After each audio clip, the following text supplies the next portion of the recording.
مزید نئے بیانات سننے کے لیے چینل راہ ہدایت بیان کو ضرور سبسکرائب کریں۔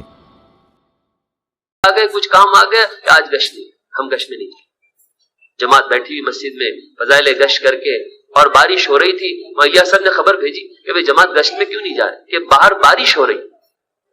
حضرت فرمایا کہ دیکھو تو صحیح کہ باہر جو ہے بارش میں کچھ لوگ گھوم پھر رہے ہیں کہ نہیں، کچھ کام ہو رہا ہے کہ نہیں؟ ہاں ہو رہا ہے، برساتی پہن کر، چھاتے لے کر، کچھ لوگ تو بھیگ کر ہی دنیا کا کام کر رہے ہیں بارش میں۔ فرمایا مولیا صاحب رحمۃ اللہ علیہ کہ لوگوں کے کام تو بارش سے نہیں رکتے، وہ دنیاوی کام ان کے بارش سے نہ رکے، اور ہمارا دین کا کام اور دعوت کی اتنی مبارک محنت اور بارش کی وجہ سے متاثر ہو جائے۔ تو میرے محترم دوستو، کہ کہاں امت بارش کی وجہ سے گشت کو چھوڑ دے، معمولی دنیاوی تقاضوں کی وجہ سے گشت کو چھوڑ دے، اور کہاں حضور اکرم صلی اللہ علیہ وسلم کہ اپنے زخموں سے بہتے ہوئے خون میں بھیگ کر گشت کر رہے ہوں۔ طائف کی گلیوں گشت آپ نے اس حال میں کیا ہے کہ آپ پر پتھراؤ ہوا اور آپ کے زخموں سے خون بہنے لگا، آپ کے کپڑے خون سے بھیگ گئے، آپ کے جوتے مبارک خون کے بہنے سے رنگین ہو گئے، اور آپ گشت کر۔ پتہ نہیں آج کے اس گشت میں کس کی ہدایت چھپی ہوئی، دنیا کے کس کونے کی، کس ملک کی ہدایت چھپی ہوئی، ہمیں کیا پتا۔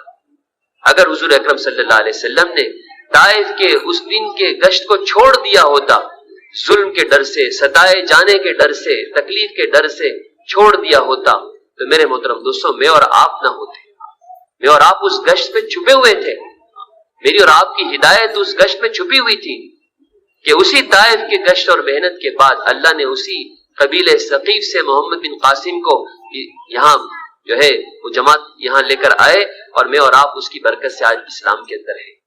تو میرے محترم دوستو، ہم معمولی وجہ سے گشت کو چھوڑ دیں، بھیگ کر کسی کے گھر گشت کرتے ہوئے جائیں، کسی کے یہاں پہنچے، کسی کی دکان میں وہ دروازہ کھولے اور دیکھیں کہ آپ بھیگ کر آئے ہیں، کیا کام کہ ہم تو آپ سے ملاقات کے لیے آئے تھے، ہم آپ کو مسجد لے جانے کے لیے آئے تھے۔ سوچے تو صحیح یہ بات کتنی دلوں کو چھوئے۔ اسے مولیا صاحب فرماتے تھے کہ ہمارا کام کانوں تک بات کو پہنچانا نہیں ہے، بلکہ ہمارا کام تو دلوں تک بات کے پہنچانا ہے، اور دلوں تک بات وہ پہنچے گی جو قربانی کے ساتھ بات کہی جائے گی۔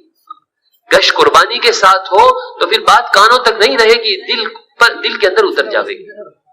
اس لیے میرے محترم دوستوں، یہ طائف کی گلیوں کے گشت کو ہمیں یاد کرنا ہے، اور کتنی دور، کہ 100 کلومیٹر دور پتھریلی پہاڑیاں، مکے سے طائف تقریباً 100 کلومیٹر دور ہے، اور پتھریلی پہاڑیاں، اور آج 2 کلومیٹر 1 کلومیٹر کی دوری پر دوسرا گشت کرنے کے لیے کہا جائے تو بہت دور لگتا ہے، بہت دور ہو گیا۔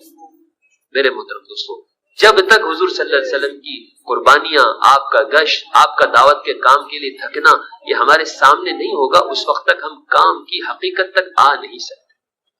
اس لیے 2 گشتوں کا ہمیں اہتمام کرنا ہے، کریں گے انشاءاللہ۔ اور اس کے ساتھ ساتھ جو ہے مہینے کے 3 دن تو کم سے کم ہے، 10 دن کی ترتیب پر ہم سب کو آنا ہے۔ 3 دن ہی اتنے مؤثر ہے کہ دل بدل جاتے ہیں۔ سمامہ بن اسال رضی اللہ تعالیٰ کیسے اسلام میں آئے، کیسے ان کے اندر جو ہے اسلام کی محبت پیدا ہوئی، کہ وہ ان کو جو وہ گرفتار کر لیے گئے اور ان کو مسجد میں رکھا گیا۔ مسجد میں رکھا جانا سزا کے لیے نہیں ہوتا تھا، بلکہ مسجد میں رکھا جانا جو ہے وہ ہدایت، وہ جو ہے وہ تربیت کے لیے، دلوں کے بدلنے کے لیے ہوتا تھا، کہ ان کو مسجد میں کھونٹے سے باندھ کر رکھا گیا تاکہ ان کو اعمال دعوت اور اعمال عبادت کے ماحول سے گزارا جائے، ان کو فرشتوں کے ماحول سے گزارا جائے، ان کو جو ہے مسجد کے ماحول سے گزارا جائے، ان کو مسجد کے اندر رکھا سمامہ بن اسال کو۔ اور صبح و شام اعمال ہوتے، کھانا دیا جاتا، اور آپ ملاقات کرتے ان سے اور کہتے کہ سمامہ کیا ارادہ ہے، سمامہ کیا ارادہ ہے۔ سمامہ کہتے وہ سخت کٹر انکار کرتا کہ کوئی ارادہ نہیں ہے، میں آپ کے قبضے میں ہوں، چاہے تو گردن اڑا دے، میں آپ کے قبضے میں ہوں، چاہے تو میں بہت مالدار ہوں، مال لے کر مجھے چھوڑ دے۔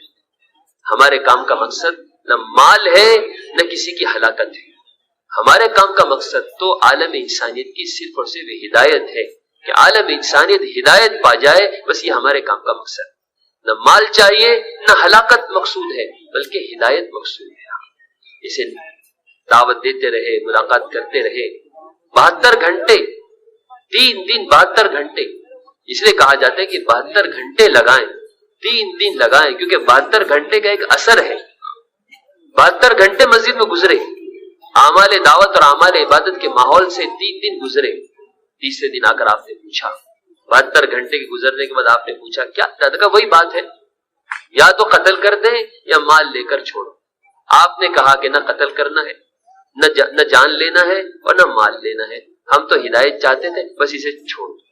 رسیاں کھول دی گئی، مسجد کے باہر نکلے اور سامنے مسجد کے ایک کھجوروں کا باغ تھا، اس میں داخل ہوئے، کنویں سے پانی نکالا، غسل کیا، وضو کیا اور مسجد آ گئے۔